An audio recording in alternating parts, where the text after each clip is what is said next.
Space westerns have always been a wild mix of genres, bold, strange, and endlessly entertaining.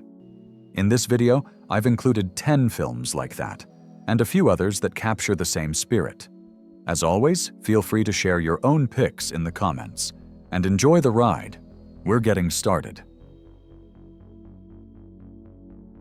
Directed by Peter Hyams, Outland is a tense mashup of sci-fi, western, and thriller. Sean Connery plays Federal Marshal William O'Neill, assigned to keep order at a mining colony on Jupiter's moon Io. It doesn't take long for him to uncover a deadly secret. Management is supplying miners with a productivity-boosting drug that drives them violently insane within days.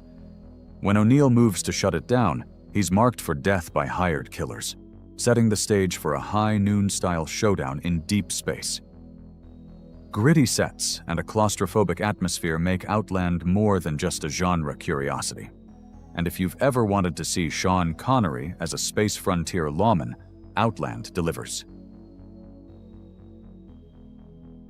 In a futuristic past full of drifters, thieves, and outlaws, interplanetary trader Samuel Curtis, the so-called silver miner, embarks on a chain of bizarre deals. First, he delivers a cat to an asteroid saloon. His payment, a real live girl cloning device. He trades it for a boy from an all-male mining colony, then heads to Venus, a planet of women, to exchange the boy for the remains of a legendary ladies' man, hoping to claim a reward from his family. Written, directed, and scored by star Corey McCabe with his band, The Billy Nair Show, the film was shot entirely in black and white 35mm, using painted backdrops instead of CGI. Strange, funny, and entirely unique. It won McCabe a special jury award for Most Original Vision at the Florida Film Festival. Canada's first 3D sci-fi epic, Spacehunter plays like Star Wars crashed into Mad Max. Wolf, a roguish freelance pilot with debts, back rent, and 165 parking tickets, takes a job to rescue 3 women stranded on Terra 11, a desolate world ruled by the grotesque mutant overdog. Along the way, Wolf teams up with Washington, a smooth-talking rival pilot, and Nikki, a teenage scavenger whose sass is as relentless as the planet's dangers. Together they face Amazon warriors, feral children with Molotov cocktails, and all manner of wasteland weirdos before storming Overdog's industrial lair for a final showdown. Low on budget, but high on scrappy energy, Spacehunter swaps polish for pulp charm and delivers a full-tilt space western adventure. All right, let's step away from the frontier for a moment and talk about pirates, or more precisely, the ice pirates. The story follows a band of pirates in space who steal water, which has become the most precious commodity in the universe. They're captured and then purchased by Princess Karina, who recruits them to help find her father, a man searching for a fabled planet covered in water. En route, they clash with the Templars of Mithra, get caught in a time warp, and at one point an alien-like creature gets loose on the ship. It's a raunchy, raucous film that makes Star Wars look like it was made for infants. Sexual humor is everywhere, and the harder sci-fi elements take a backseat to the bumbling pirates and meandering comedy on display. From a cyborg named Baal, whose mechanical arm sprays a poison that traps people inside a giant crystal, to a ranger on a quest for vengeance against the warlord Jared-Syn, Metalstorm has everything. The film was part of the short-lived 3D craze of the early 1980s, one of the early 3D projects, directed and produced by Charles Band, who would go on to build a small empire of low-budget sci-fi and horror. Released the same year as Spacehunter, it shares much of the same DNA: dusty landscapes, gunfights, and a hero wandering through a broken frontier. Visually, it borrows from everywhere: Mad Max, A Space Odyssey, Star Wars. The poster summed it up perfectly. It's high noon at the end of the universe. And while Metalstorm doesn't quite live up to its title, there's no Metalstorm. And the villain isn't really destroyed. It's a perfect snapshot of early 80s pulp sci-fi. Moon 02 was marketed as the first Moon Western, and Hammer Films really leaned into the idea. 6 shooters replaced with laser pistols, dusty plains swapped for lunar craters. Set in 2021, the Moon is a rough and tumble frontier, home to prospectors, outlaws, and corporate land grabs. Our hero is Bill Kemp, a former astronaut now making a living as a space salvager.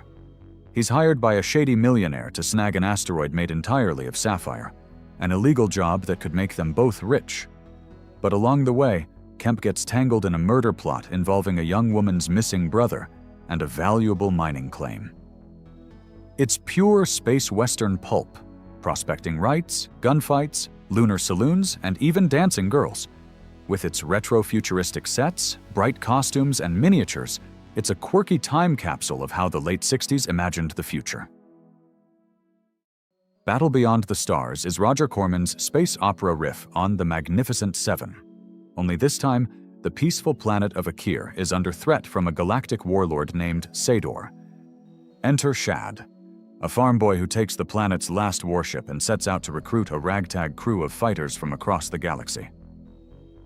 What he finds is pure B-movie gold, a whiskey belt buckle-wearing space cowboy, a warrior queen in full Sybil Danning mode, a man split into 5 bodies, reptilian mercenaries, and an AI ship with a mind of its own. The sets and effects are gloriously low-budget, the spaceship designs delightfully strange, but there's a scrappy charm in every frame. It's also notable for launching the career of a young James Cameron, who began as a model maker and ended up as the film's art director. Oblivion blasts the dusty frontier town straight into the year 3031, on a planet light years from Earth where 6 shooters are swapped for laser pistols, outlaws ride alien beasts, and even giant night scorpions prowl the wilderness. When the local marshal is gunned down by a reptilian villain named Red Eye, his peace-loving son Zack is pulled back from the wilderness into a fight he's been avoiding his whole life. Reluctant or not, Zack teams up with a revenge-driven native warrior, a psychic undertaker, a tough-as-nails cyborg deputy, and a hard-drinking town doctor to take on Red Eye's gang. Along the way, they face saloon brawls, mutant henchmen, and a final showdown in the Badlands.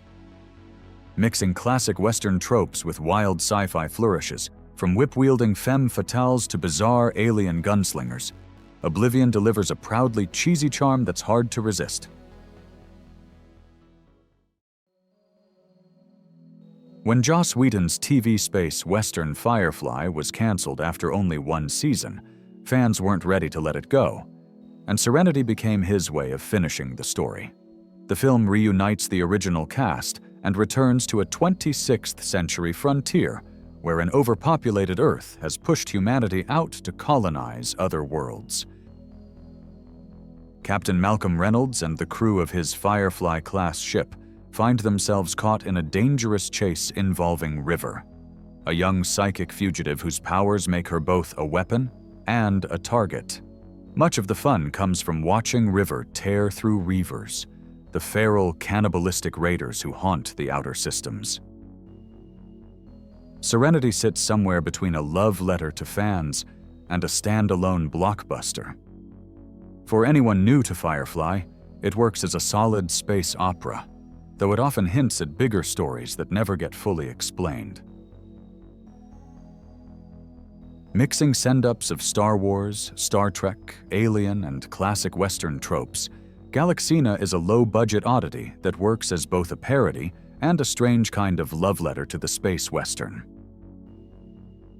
Set in the year 3008, it follows the intergalactic space police cruiser Infinity as it patrols the far reaches of the galaxy under the hopeless command of Captain Cornelius Butt. His crew includes the no-nonsense Sergeant Thor, space cowboy pilot Buzz, a bat-winged alien prisoner, and Galaxina, a stunning blonde android played by Playboy playmate Dorothy Stratton. Their mission: recover the legendary Blue Star, a gemstone so valuable it gets its own heavenly chorus every time someone mentions it. It all leads to a series of bizarre showdowns, space dogfights, outlaw standoffs, and a twist ending involving a rock-eating alien. It's pure fun and absolutely worth watching.